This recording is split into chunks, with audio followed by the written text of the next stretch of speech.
정용섭의 신학 공부 10강 삼위일체에 관해서 발터 카스퍼는 삼위일체 개념이 구원 신비와 연결되어 있는 그리스도교의 신앙 고백이라는 사실을 이렇게 언급한 적이 있다. 삼위일체로는 성령의 활동을 통한 예수 그리스도 안에 있는 하나님의 종말론적 계시에 대한 적절한, 필수적인, 그리고 필연적인 해석이다. 그러므로 삼위일체론적 신앙 고백은 그리스도교적 구원의 현실성이 의존하는 그리스도교적 구원 신비 전체에 대한 요약이며 개요이다. 판넨베르크는 예수가 선포한 하나님의 나라를 이런 삼위일체와의 관계에서 아래와 같이 설명했다. 하나님의 신성은 하나님 나라의 완성으로 증명될 때까지 세상에 대해 완전히 삼위일체론적으로 중재된 하나님의 역사에 달려있다. 왜냐하면 하나님 나라의 도래 없이 하나님은 존재할 수 없을지 모르기 때문이다. 그러므로 하나님 나라의 미래는 하나님 행위의 역사로 역사적 진리에서와 같이 하나님의 현실성이 드러나는 장소이다. 그러나 미래적 나라는 그 미래가 이미 현재를 규정하고 같은 방법으로 현재가 모든 과거를 규정함으로써 하나님 나라일 수 있다. 하나님의 신성이 역사와 관련된다는 것, 하나님의 미래적 현실성이 역사의 과정 안에 놓인다는 것, 이 양자는 아버지의 창조적 행위와 아들의 역할, 그리고 성령의 역할과 관련된다. 이 아들과 성령은 창조의 현실로서 하나님 나라를 실현한다.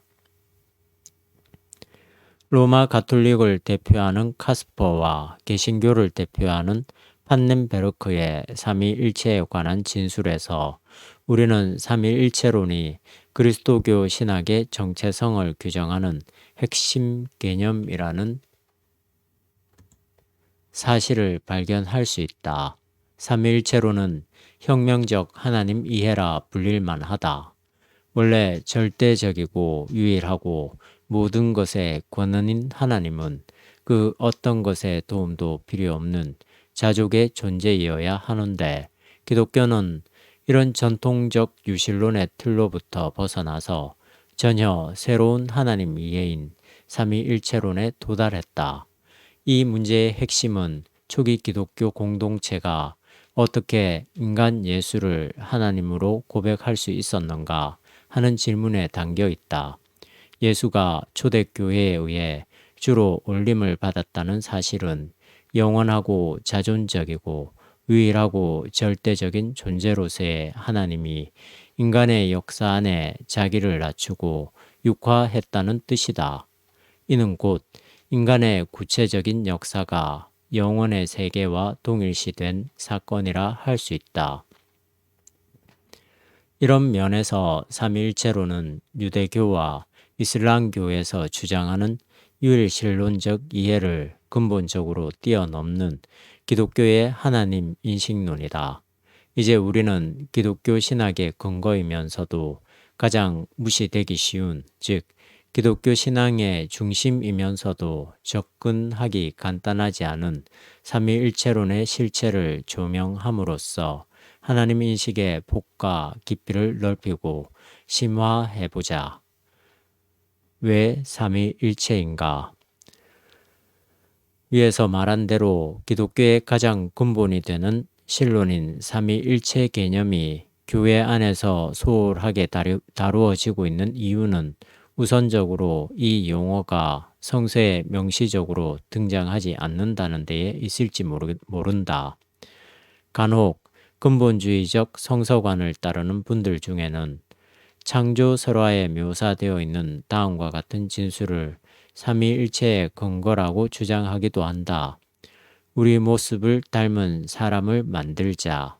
창세기 1장 26절. 마태복음에도 이런 삼위일체를 의미하는 진술이 있다.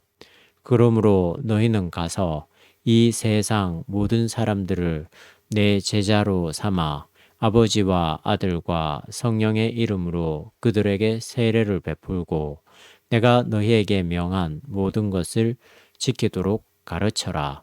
마태복음 28장 19, 20절. 창세기의 진술이나 마태복음의 진술은 아직 삼일체론이 기독교 신학에서 충분하게 인식되기 이전에 형성된 것들이기 때문에 삼위일체를 직접 가리키는 근거로 삼을 수는 없다.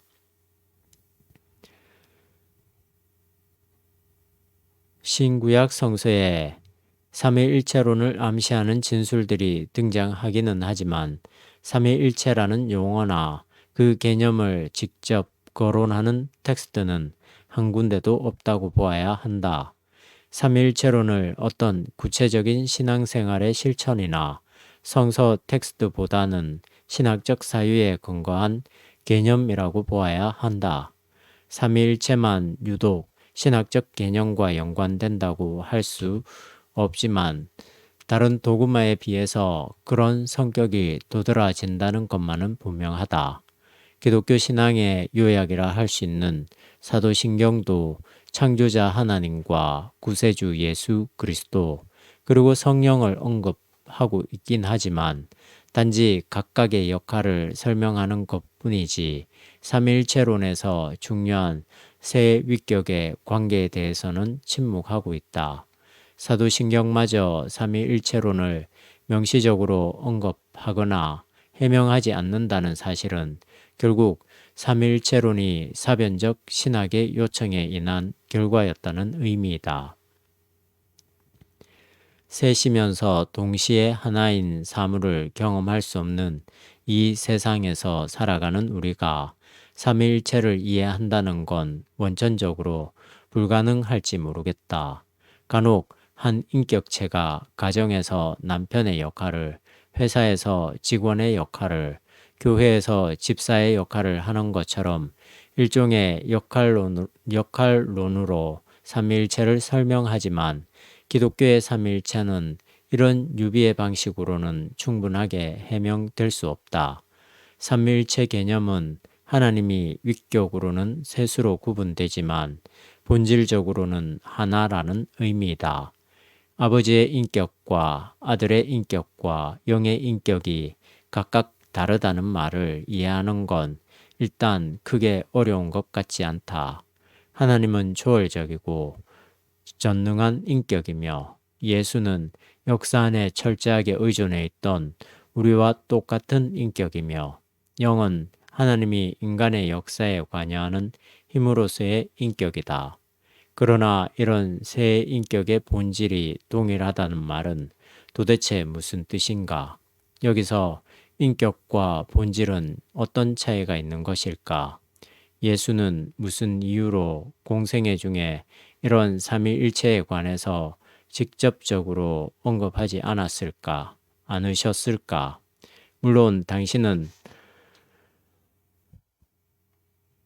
물론 당신을 본 사람은 아버지를 본 것이라는 요한복음 진술이 있지만 그것을 삼위일체론의 근거로 삼기는 힘들다.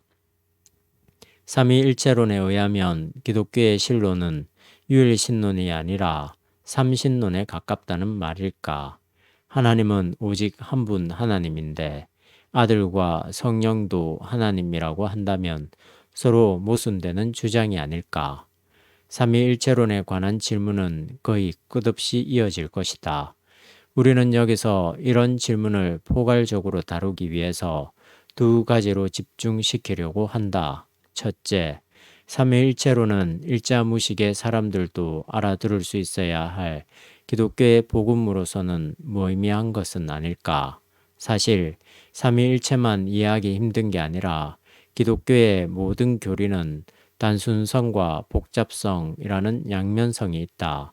예컨대 예수를 믿으면 구원받는다는 말은 아주 간단한 교리이지만 과연 믿는다는 게 무슨 의미인지 생각하기 시작하면 매우 복잡해진다. 구원이라는 말을 알아듣지 못한 사람은 없겠지만 그 구원의 심층적 의미로 들어가게 되면 알아들을 사람이 그렇게 많지 않다.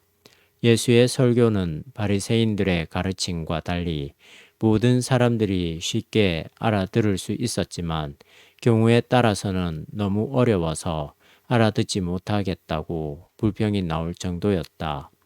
이런 점에서 기독교의 복음이 지나치게 현학적이어서 사람들을 피곤하게 하거나 혹은 단지 지성적으로 접근하게 만드는 것도 문제이지만, 다른 한편으로 지나치게 단순한 형식 논리에 빠져서 신자들의 신앙을 주술화하거나 편의주의에 치우치게 하는 것도 문제이다. 단순성과 복잡성이 적절한 긴장 관계를 유지해야만 기독교 교리는 생명력을 잃지 않을 것이다. 이런 점에서 삼위일체는 복음을 훼손하거나 복음의 근본과 무관한 게 아니라 복음의 의미를 심화하는 데 결정적인 개념이라 할 수 있다. 둘째, 이런 불가해한 교리가 교회 안으로 들어온 이유는 무엇일까? 우선 우리는 기독교의 모든 교리가 처음부터 혹은 선언적으로 주어진 게 아니라 주변 세계와의 대화 가운데서 변증적 필요에 따라서 발생했다는 사실을 알아야 한다.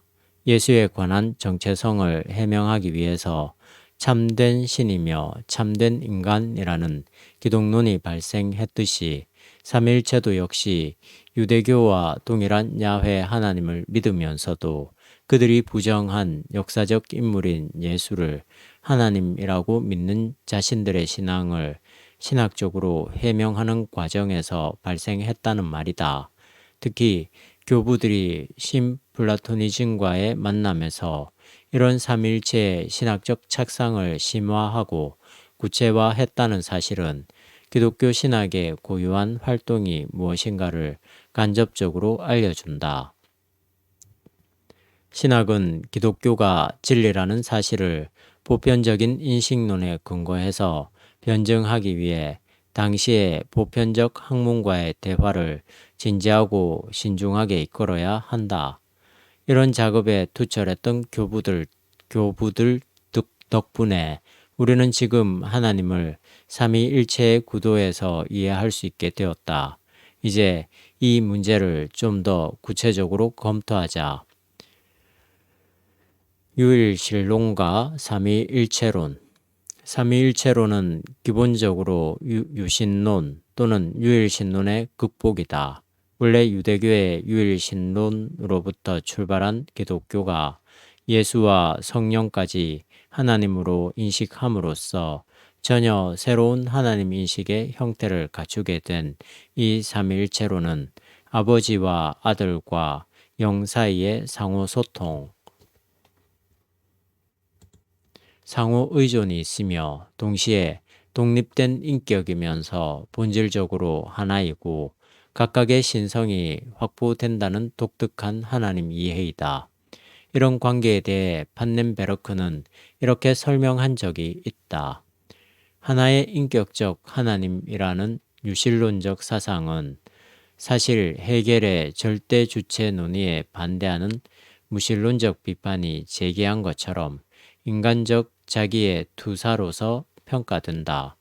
삼위론적 도그마의 하나님 이해는 이러한 추상적 유실론을 지향한다. 말하자면 삼위적 하나님이 유일한 하나님이며 이 하나님이야말로 비인격적이지 않은 분이다. 삼위의 모든 인격은 각자 인격 실존을 갖는 게 아니기 때문에 하나님은 삼위적 인격의 형태로서만 인격적인 분이다. 오히려 각기의 인격은 그 신성을 다른 이와의 중재를 통해서만 소유한다. 이처럼 아들은 영의 중재를 통한 아버지와의 관계를 통해서만 신성에 참여한다. 아들을 위한 아버지는 그 하나의 하나님과 일치한다. 그러나 아버지는 아들을 통해서만, 그리고 아버지와 아들을 높이는 영과의 일치 안에서만 그의 신성을 소유하는 것이다. 삼위일체론적인 전통에 서 있는 기독교 신자라고 하더라도 대개는 절대적이고 자존적인 유일신론적 하나님을 생각하는 경향이 많다. 팔머는 전통적인 유신론적 하나님 이해가 함축하고 있는 문제점을 지적한 적이 있는데 그의 지적은 곧 삼위일체론적 하나님 이해를 향한 신학적 단초가 될 수 있다. 성부가 독자적으로 절대적인 존재가 아니라 아들과 성령과의 소통을 통해서 참된 하나님이라는 삼위일체론은 결국 하나님의 삼위적 상호 의존의 성격을 의미한다. 내가 보기에 일반적으로 알려진 하나님의 이미지에는 중요한 결점이 하나 있다. 우리가 생각하는 하나님은 과거, 현재, 미래를 모두 지으셨고 언제나 모든 것을 다 알고 계신 분이며 모든 것을 조정하고 변화시킬 절대적인 힘을 갖고 있지만 그 어떤 것도 손대지 않은 채 영원히 지속되도록 해주는 분이다. 그런데 나는 이 하나님에게 별 흥미도 느끼지 못하며 내가 경험한 하나님과도 너무 다른 것 같다. 게다가 더 큰 문제는 나는 이런 하나님을 사랑할 수 없고 나 또한 그로부터 사랑받고 있다는 생각이 들지 않는다는 것이다. 사랑이란 역동적인 관계이며 둘 사이에는 끊임없는 에너지 교환이 있어야 한다. 그러나 하나님을 전지전능한 주도자로 생각하면 그러한 에너지는 생성되지 않는다. 엔트로피는 계속해서 생기고 우주는 차가워져 텅 빌 것이며 위대한 작업은 결코 이루어지지 못할 것이다. 오늘날 종교적 삶을 사는 사람들에게서 엔트로피는 매우 흔하게 발견되는 것 같다. 아마도 우리에게는 필요하지만 우리를 필요로 하지 않는 하나님, 우리를 사랑하지만 우리가 사랑하기에는 너무 빈틈이 없는 하나님을 경배하라는 가르침을 끊임없이 받았기 때문일 것이다. 그러나 하나님이 연약하고 도움을 필요로 하는 모습을 보일 때 비로소 사랑의 마음이 발동할 수 있다.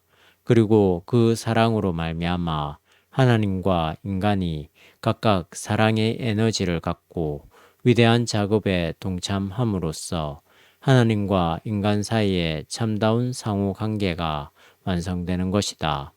이 관계가 완성될 때 우리는 혼자라는 망상에서 빠져나올 수 있고 나아가서는 관계하고 공유하고 함께 할 때 비로소 참다운 실천을 할 수 있다는 것도 깨닫게 된다.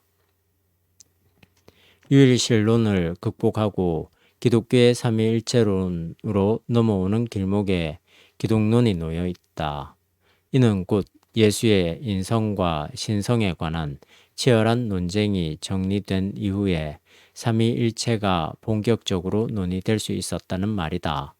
앞에서 기독론을 다룰 때 언급한 것이지만 예수의 인성과 신성의 문제는 그것 자체만이 아니라 전체 하나님 이해와 연관되어 있다.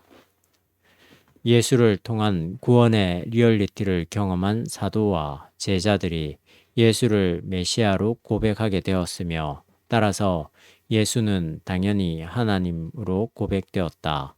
그 이전에 그들이 유대교의 전통에 따라 믿고 있던 절대적인 유일신인 하나님과 새롭게 메시아로 신앙의 대상이 된 예수와의 관계를 설명해야만 했다.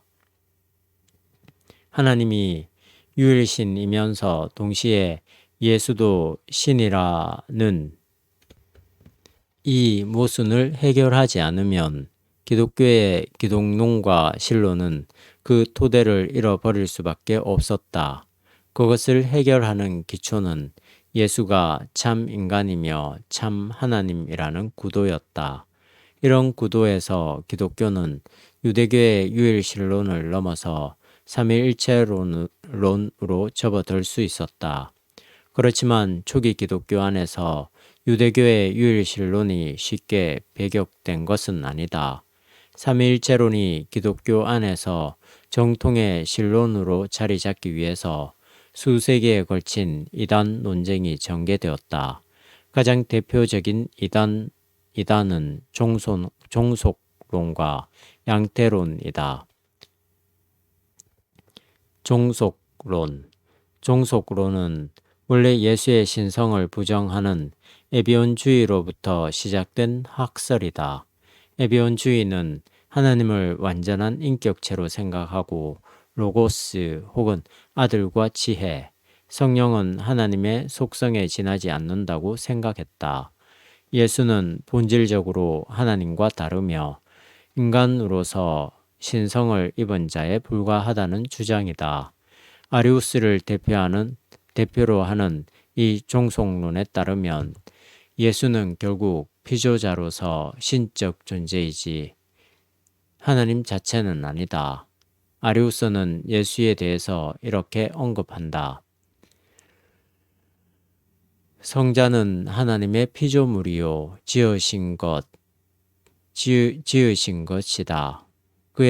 그는 그의 본질에 있어서 성부와 같지 않으며 오히려 그는 창조된 존재들 가운데 하나이며 그는 우리 때문에 창조되었으며 이것은 하나님이 마치 하나의 도구처럼 그를 통하여 우리를 창조하기 위함이었다.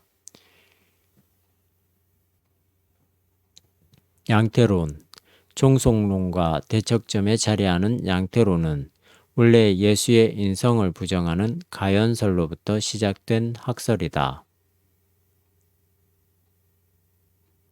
가연설의 입장에 따르면 예수는 참된 인간이 아니라 단순히 유일신 하나님이 자기를 드러내는 세 가지 양태의 하나인 셈이다. 양태론의 주된 관심은 그리스도의 신성을 희생시키지 않으면서도 유일신 신앙을 유지하려는 것이었다. 215년경 로마에서 가르쳤던 양태론의 테두라 할 사벨리우스는 이렇게 주장했다. 하나님은 단일한 실체이다.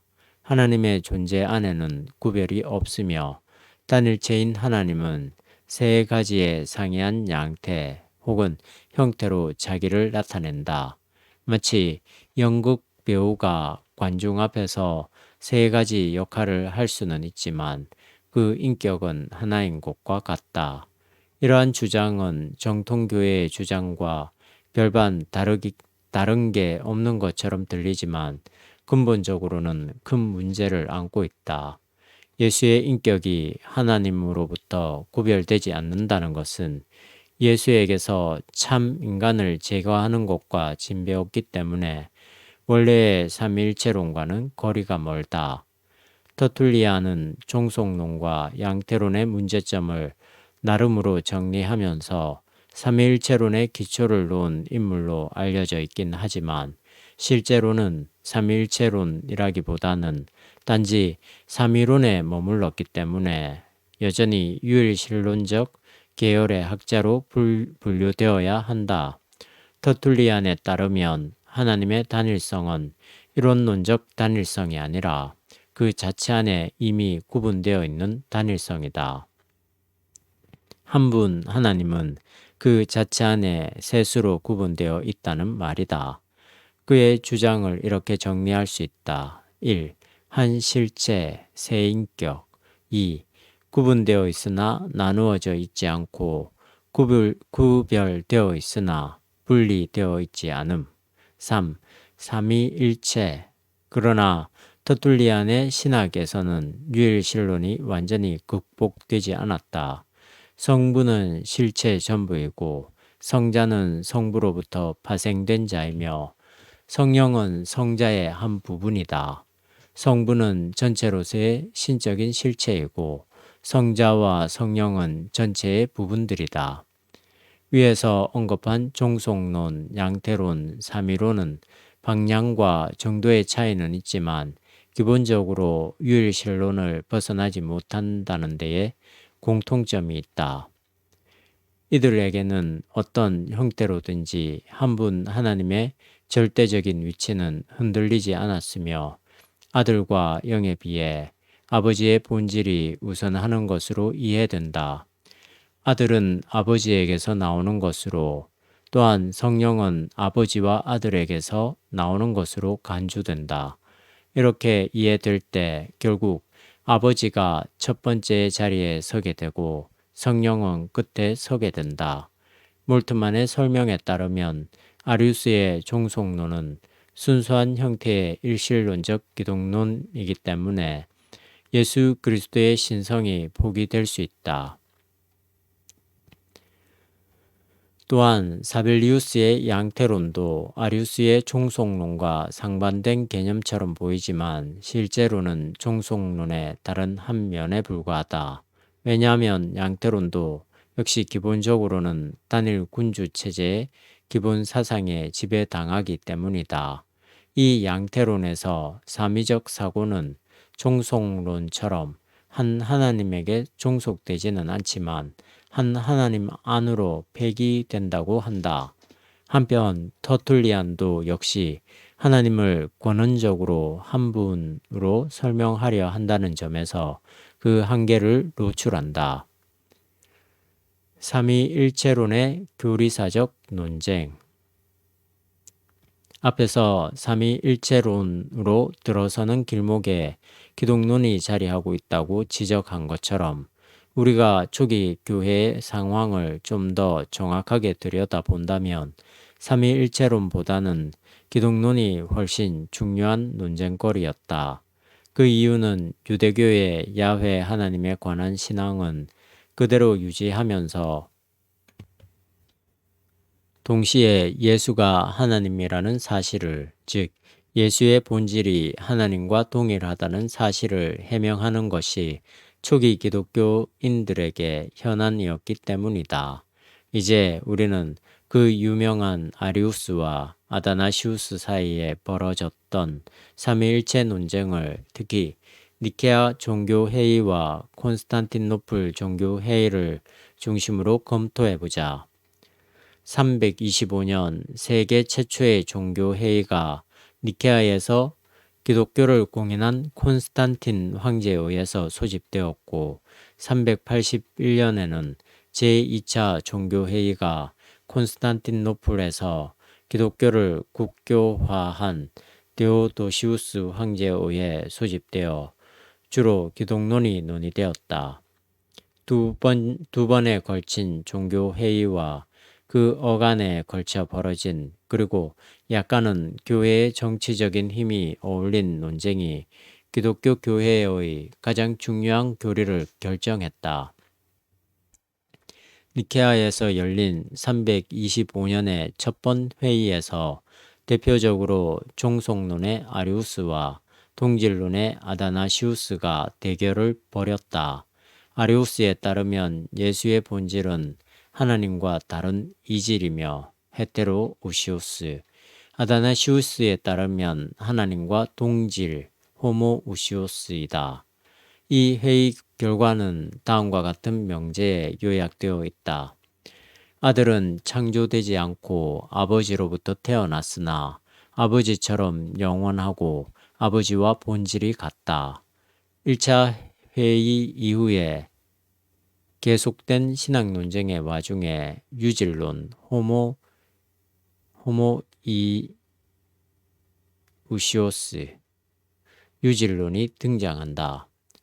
유질론자들은 아리우스 쪽에 가담했던 이들로서 극단적인 아리우스의 위험성을 저지하기 위해 나중에 아다나시우스 편을 들게 된다. 이런 신학적 논쟁의 핵심은 예수의 본질이 하나님인가 동질인가 유질인가 아니면 이질인가의 문제이다. 교리사적으로 이런 세 갈래의 주장이 몇 번의 반전을 거친 후 381년 회의에서 니케아 신조를 확인하고 아리우스주의를 완전히 배격해 버림으로써 삼위일체론이 확정되었다. 이러한 세 가지 입장의 차이가 별것 아닌 것처럼 보이지만 기독교 교회의 정체성을 결정짓는 요소이다. 초기 기독교가 오랜 논쟁을 통해서 결국 호모 우시오스를 선택했다는 것은 하나님 이해의 혁명적인 전환인 셈이다. 예수에게서 인간성을 제거하지 않으면서도 그를 하나님과 동질로 생각함으로써 이제 기독교는 유대교와 완전히 다른 하나님 이해에 도달한 것이다. 단도직입적으로 질문해보자. 인간 예수를 하나님으로 믿었다는 것은 무엇을 의미하는가? 어떻게 인간이 신으로 들어올림을 받을 수 있는가? 혹은 하나님이 어떻게 인간으로 내려올 수 있는가? 어떻게 하나의 인격을 가진 예수가 반신 반인이 아니면서 온전한 인간성과 온전한 신성을 동시에 유지할 수 있었는가?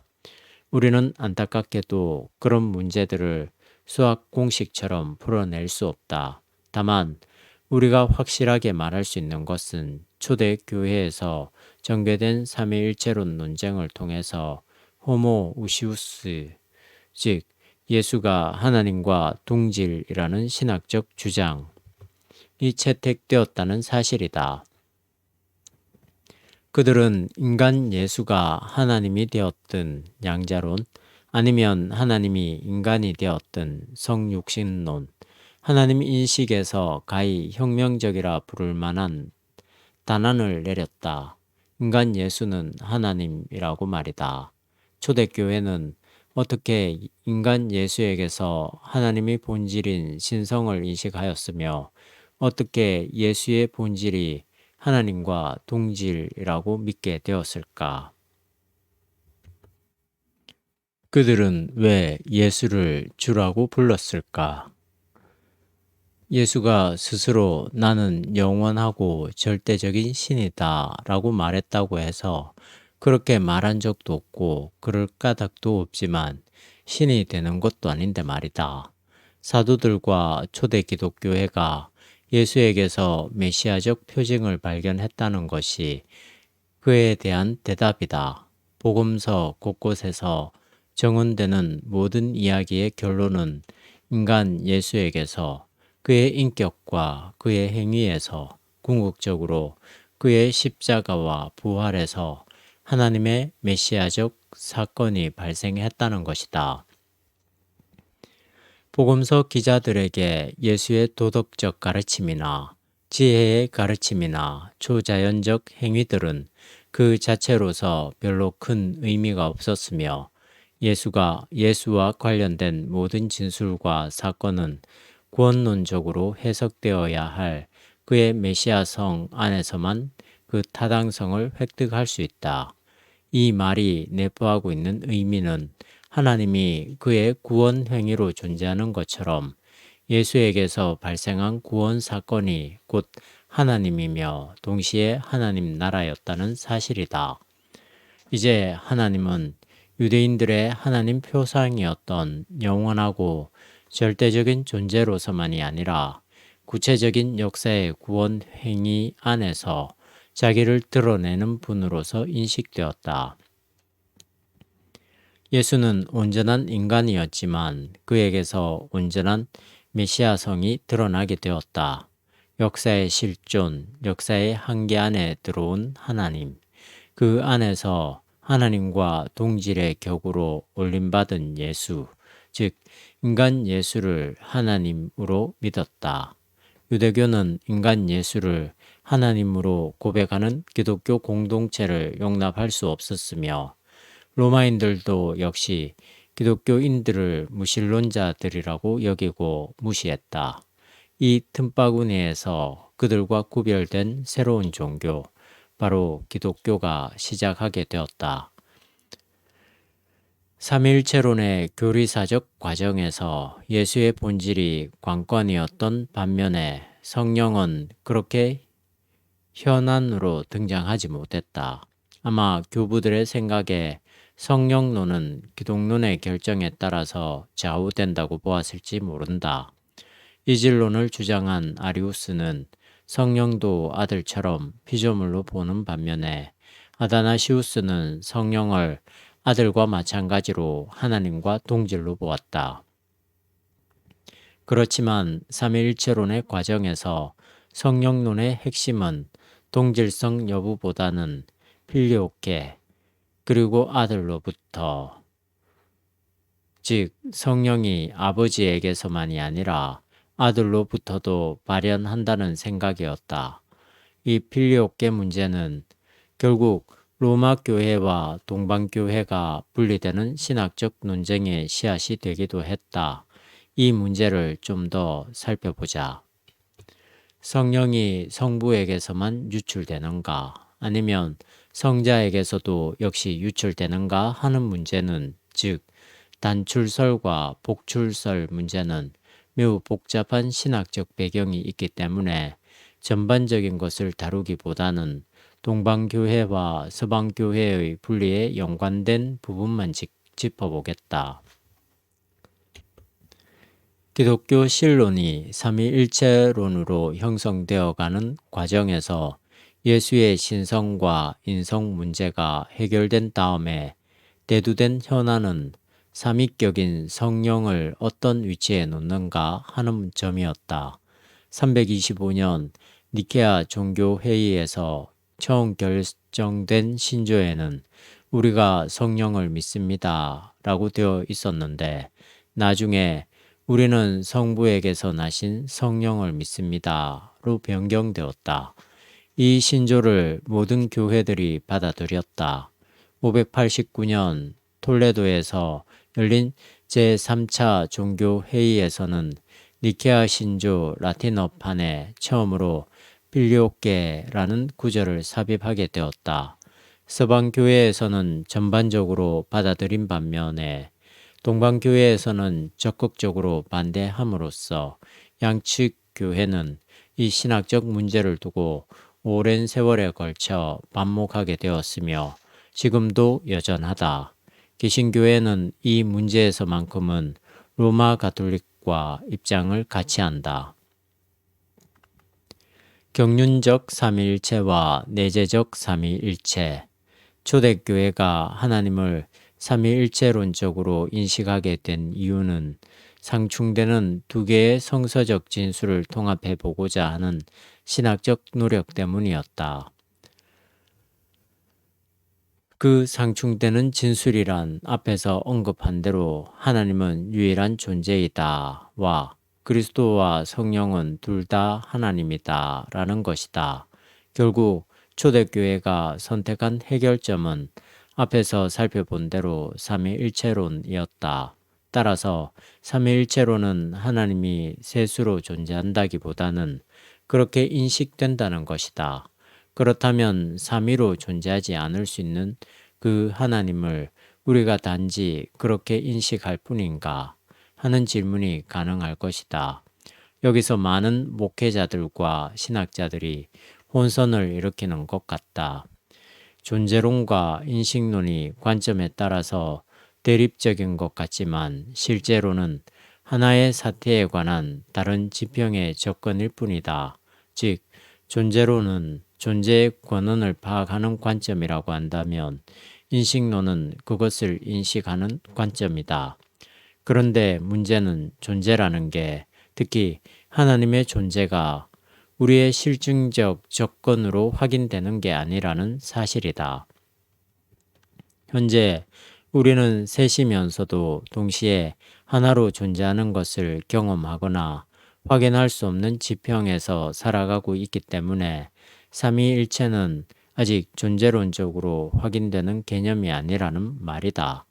그러나 우리는 예수 사건과 성령의 활동을 경험했기 때문에 우리가 알지 못하는 신비의 방식으로 하나님과 아들과 영이 본질적으로 하나라는 사실을 인식하는 것뿐이다. 우리의 인식이기는 하지만 하나님은 우리의 인식을 통해서 계시하는 분이기 때문에 삼위일체론적인 인식은 결국 하나님의 계시라고 볼 수 있다.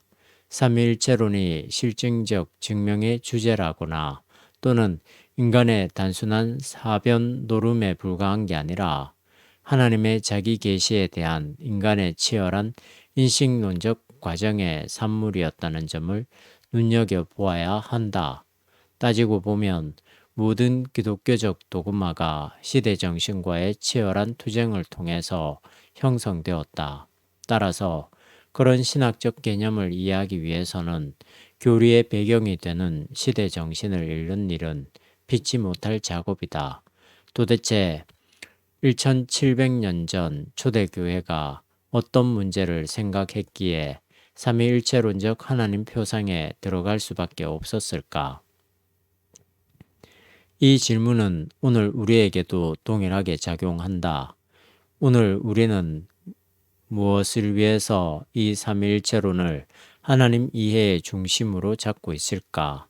이런 질문에 가장 밑층에 자리하고 있는 것은 인간 구원이다. 즉, 초대교회와 오늘날 기독교 공동체가 여전히 삼위일체론을 뿌리에 두는 이유는 바로 인간 구원을 지향하기 때문이다. 우리가 믿는 하나님은 이 세상에 구원의 경륜을 갖고 계신 분이다.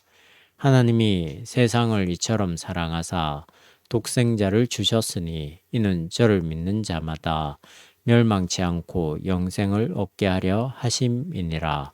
요한복음 3장 6절의 말씀처럼 하나님은 구원 경륜 때문에 이 세상에 오셨고 거기서부터 우리는 하나님을 삼위일체론적으로 생각하게 되는데 이런 개념을 가리켜 우리는 경륜적 삼위일체라고 부른다. 성부로서의 하나님은 이 세상을 창조하셨을 뿐만 아니라 지금도 구원을 위한 재창조를 계속하신다.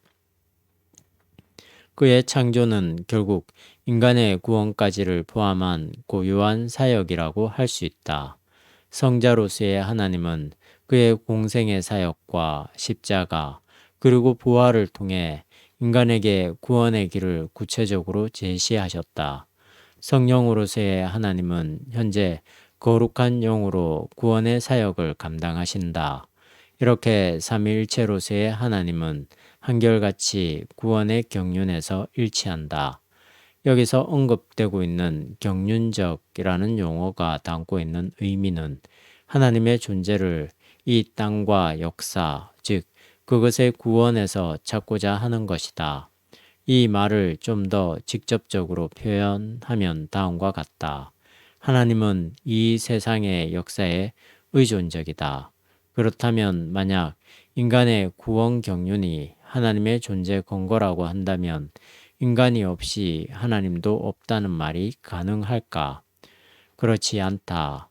하나님은 이 세상의 구원 경륜에서 삼위일체로 존재하지만 동시에 그것과 상관없이 삼위일체로 존재하신다. 우리는 그런 개념을 내재적 삼위일체라고 부른다. 이 내재적 삼위일체는 아버지로서의 하나님, 아들로서의 하나님, 영으로서의 하나님이 영원 전부터 자존하신다는 말이다. 삼위일체로서의 하나님에 대한 두 가지 관점, 즉 영원 무궁토록 내재적으로 자존하신 삼위일체로서의 하나님과 이 세상의 구원 경륜 가운데 존재하는 삼위일체로서의 하나님은 상호적으로 이해되어야 한다. 내재적 삼위일체로서의 하나님은 경륜적 삼위일체로서의 하나님으로 인해 우리에게 인식되고 경륜적 삼위일체로서의 하나님은 내재적 삼위일체로서의 하나님으로 인해 구원의 근거가 되신다. 보이지 않는 삼위일체를 내재적 삼위일체라고, 보이는 삼위일체를 경륜적 삼위일체라고 말할 수 있는데 이 두 개념은 별개의 것이 아니라 상호적으로 연관되어 있다는 사실이 중요하다. 예컨대 예수의 십자가 사건은 보이는 아들로서의 하나님에 의한 구원 경륜이지만 그것은 동시에 보이지 않는 내재적 하나님이 본질적으로 갖고 있는 속성이나 섭리이기도 하다. 우리는 지금까지 조직신학에서 가장 까다로운 부분을 검토했다. 삼위일체론은 어떤 관념적이고 추상적인 기독교 교리를 그럴듯하게 설득시키기 위한 요설이 아니라 초대 기독교의 사상적 궤적이 이룩한 하나님에 대한 인식 지평에 심하다. 자존적이고 무소불위한 하나님이 역사의 한계 안에 인간의 육신으로 존재했으며 예수의 부활 승천 사건 이후에 그는 생명의 영으로 존재한다는 말이다. 이러한 하나님은 만물을 충만하게 하는 생명의 영이고 창조의 영이고 사랑의 영이다. 만약 교회가 삼위일체로서의 하나님을 믿는다면 역사 속에서 고통당하는 십자가에 달린 이들을 돌보아야 하고 역사 속에서 고통당하는 이들을 돌보아야 하고 세상의 생명이 풍요로워지도록 성령 충만하도록 최선을 기울여야 할 것이다. 교회 안에서만 갇혀 있는 게 아니라 세계 전체에서 죽음의 질서를 생명의 질서로 바꾸는 그 영에 순종해야 한다. 이런 삼위일체의 신앙적인 의미를 새길 뿐만 아니라 삼위일체의 기초인 예수의 신성 문제를 좀 더 실질적으로 이해하기 위해서 이런 주제와 연관한 설교를 한 편 읽도록 하자. 예수는 어떻게 하나님인가? 하나님이신가? 요한복음 14장 1에서 14절. 예수는 어떻게 하나님이신가? 라는 제목의 이 설교는 필자가 2005년 4월 24일 대구 샘터교회 주일 예배에서 행한 것이다.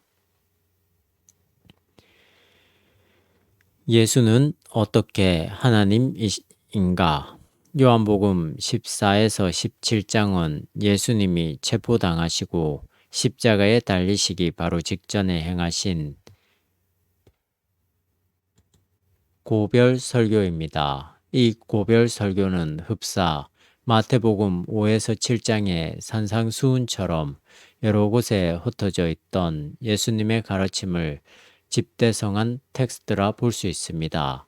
물론 죽음 앞에서 예수님이 이렇게 긴 설교를 하실 수도 있긴 하지만 이런 장문의 텍스트가 실제로 행해진 설교라고 한다면 공감복음에서 다루지 않았을 까닭이 없습니다. 이 말은 곧 요한의 독특한 신학에 의해서 고별 설교가 이 대목의 자리를 잡았다는 의미입니다. 요한 신학의 특징은 서두에 로고스를 언급하는 데서 알 수 있듯이 매우 사변적이고 사변적이고 대화 중심이고 변증적입니다.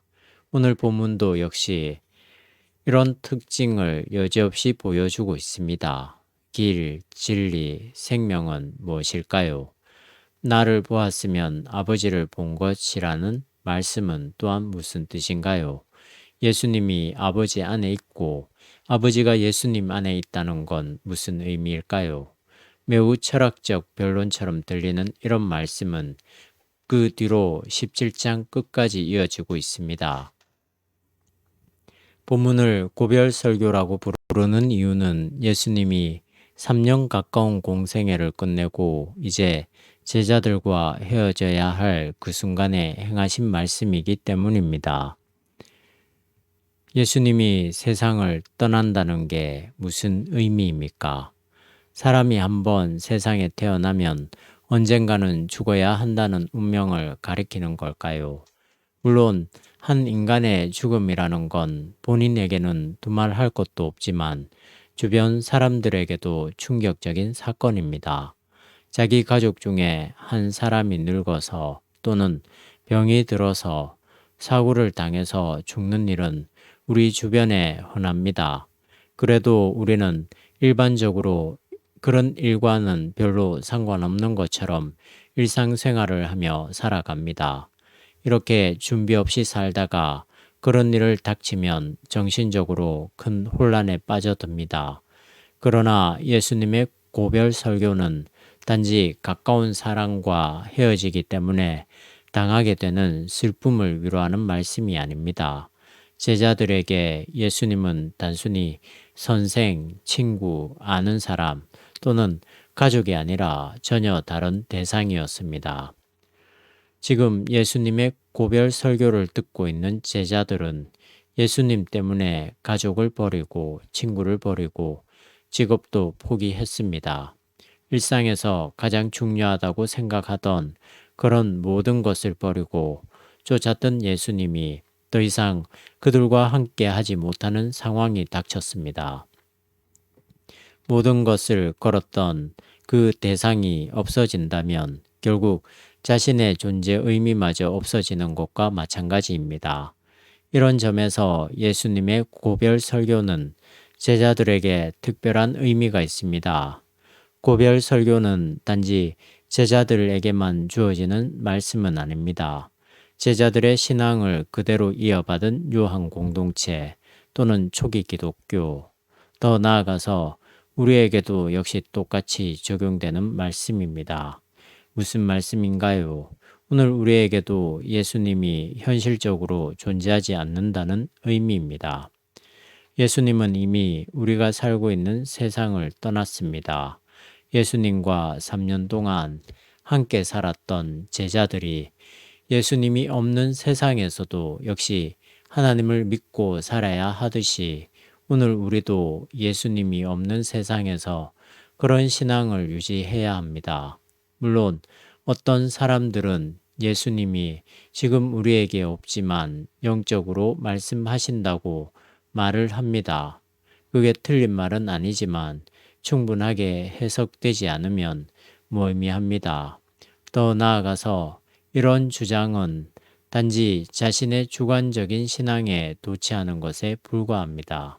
흡사 사랑하던 아내 혹은 남편이 죽었지만 자신의 마음에 살아남아 있다고 생각하는 것처럼 말입니다.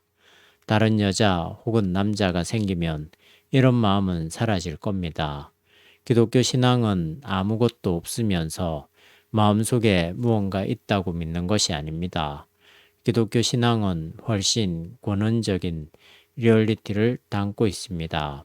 예수님이 이 세상에 없는 상황에서 살아야 한다는 이 엄청난 현실을 심각하게 받아들이지 않는 한 기독교 신앙의 깊이와 그 신비를 이해할 수 없습니다. 이런 의미에서 오늘 고별 설교는 우리 기독교 신앙의 실존을 적나라하게 변증하고 있습니다. 도마와 빌립보의 질문. 예수님은 제자들에게 이렇게 말문을 여셨습니다. 너희는 걱정하지 말라. 하나님을 믿고 또 나를 믿어라. 내 아버지 집에는 있을 곳이 많다. 그리고 나는 너희가 있을 곳을 마련하러 간다. 만일 거기에 있을 곳이 없다면 내가 이렇게 말하겠느냐? 가서 너희가 있을 곳을 마련하면 다시 와서 너희를 데려다가 내가 있는 곳에 같이 있게 하겠다. 너희는 내가 어디로 가는지 그 길을 알고 있다. 제자들의 걱정이 어디 한두 가지였겠습니까? 자신들의 운명을 맡겼던 그분이 사라지는 상황이라고 한다면 모든 희망이 물거품이 되는 거니까 걱정이 태산 같았겠지요. 그래서 예수님은 일단 그들에게 걱정을 하지 말라고 말씀하신 것 같습니다. 이 말씀을 듣고 도마가 이렇게 질문합니다. 주님, 저희는 주님이 어디로 가시는지도 모르는데 어떻게 그 길을 알겠습니까? 이 도마의 질문은 매우 정직합니다. 예수님이 떠나간다는 말 자체를 이해할 수 없는 도마로서는 제자들이 이미 길을 알고 있다는 예수님의 말씀을 이해할 수 없었을 겁니다. 선생이 한마디 하면 10마디를 알아듣는 제자들은 거의 없습니다.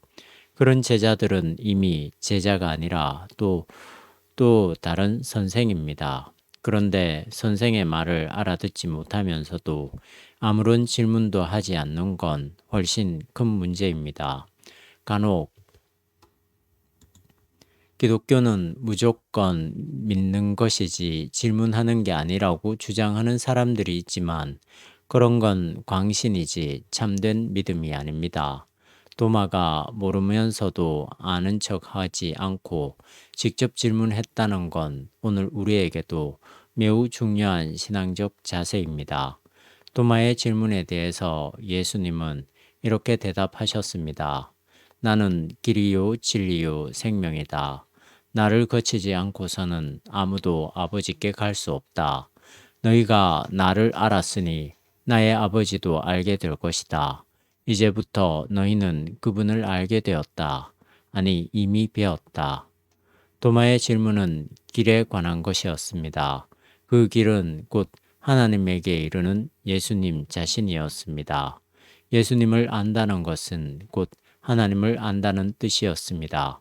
그래서 예수님은 제자들이 이미 하나님을 보았다고 말씀하실 수 있었습니다.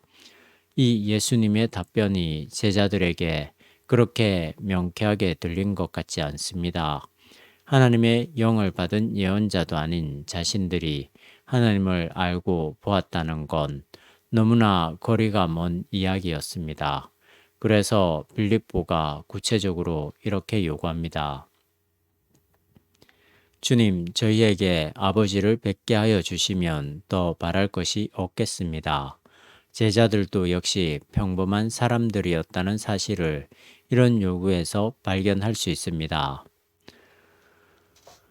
우리는 일반적으로 실증적으로 확인해야만 참된 것으로 생각하는 경향이 있습니다. 유대인들이 하나님의 기적을 원한 것도 역시 이런 일반적인 욕망입니다.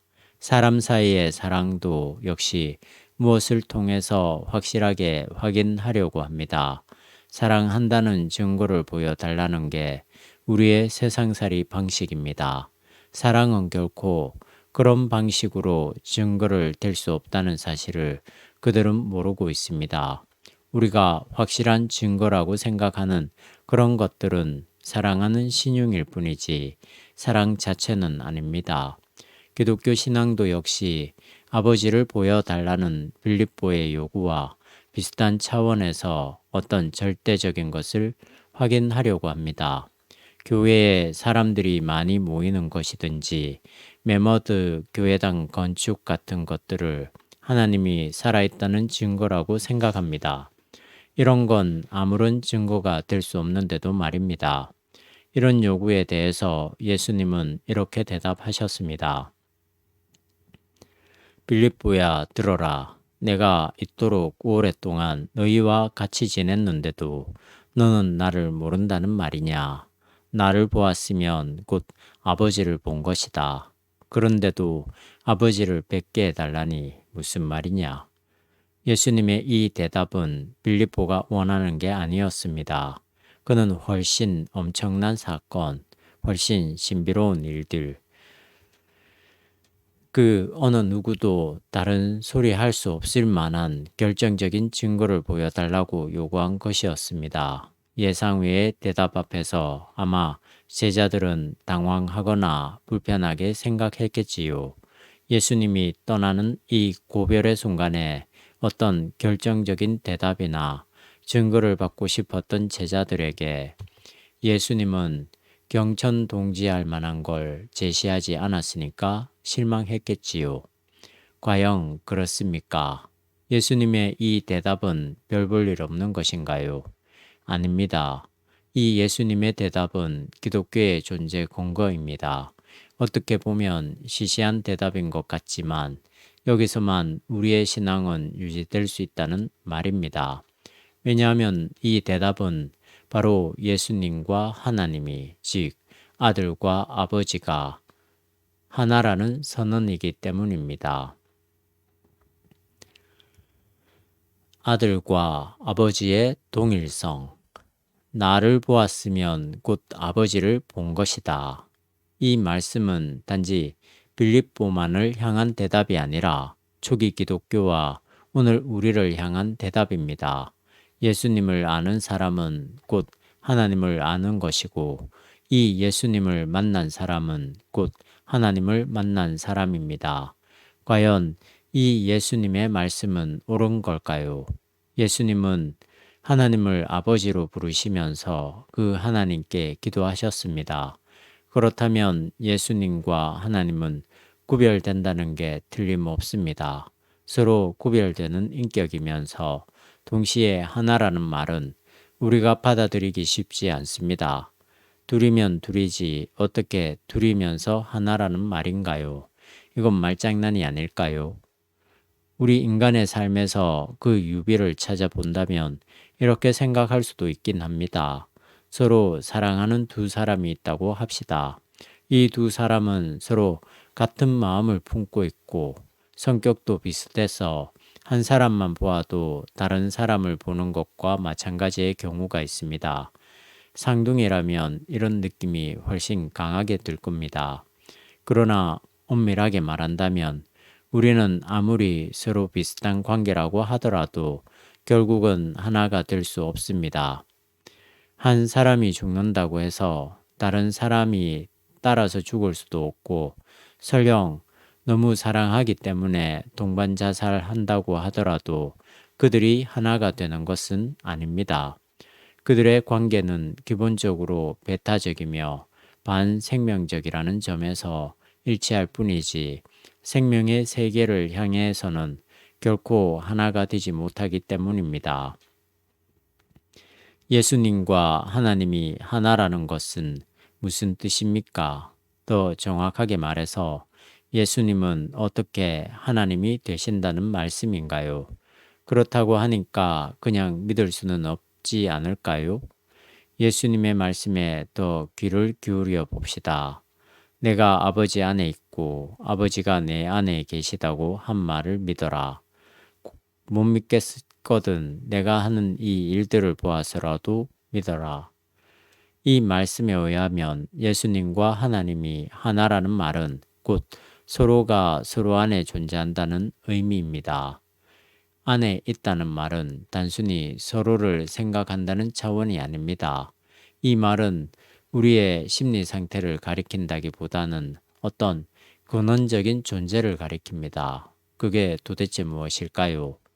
내가 아버지 안에 있다는 말은 곧 예수님이 하나님 아버지에게 자신을 완전하게 의존시켰다는 뜻입니다. 자기 개인의 생각은 철저하게 부정하고 완전히 하나님 아버지의 생각만 자기를 지배하게 한다는 것입니다. 어떤 사람은 바로 자기도 그렇게 살아간다고 말할지 모르지만 그건 착각입니다. 우리가 하나님 아버지의 생각에 자기를 의존시키기 위해서는 먼저 그 하나님의 생각을 정확하게 인식해야만 하는데 우리에게는 그런 인식이 없습니다. 어떤 사람들은 자기의 생각을 하나님의 생각이라고 혼동합니다. 자기의 짧은 생각 혹은 자기의 개인적인 사정으로 신학 공부를 하거나 교회를 개척했으면서도 그것이 곧 하나님의 생각이었다고 우깁니다. 우리는 예수님만 하나님 아버지의 생각을 완전하게 인식하고 그 생각에 완전하게 순종하신 분이라고 믿습니다. 그렇기 때문에 예수님만 하나님과 하나가 될 수 있었으며 그런 의미에서 예수님은 곧 하나님의 아들이며 하나님 자신이십니다. 아버지께서 내 안에 계시다는 말은 앞의 명제를 뒤집어 표현한 것뿐입니다. 하나님은 자신의 통치가 임하는 방식으로 존재하십니다. 예수님이 그 통치를 온전하게 행하셨기 때문에 하나님은 예수님 안에 계신다는 말이 맞습니다. 그래서 예수님은 결국 믿기 힘들면 내가 하는 일들을 보아서 믿으라고 하십니다. 예수님의 행위, 그의 운명이 곧 하나님의 존재 방식이라는 의미입니다. 예수님은 하나님의 뜻과 일치하심으로써 하나님과 하나 되었습니다. 이제 우리에게 필요한 일은 이 예수님과 하나 되는 것입니다. 비록 우리가 하나님을 직접 볼 수는 없지만 예수님을 본 사람은 곧 하나님을 본 사람과 같습니다. 예수님을 아는 사람은 곧 하나님을 아는 사람입니다. 예수님이 하나님과 하나 된 것처럼 우리가 예수님과 하나 된다면 결국 우리도 역시 하나님과 하나 된다는 의미입니다. 이런 삶이 진리라고 믿고 사는 게 곧 기독교 신앙의 본질입니다.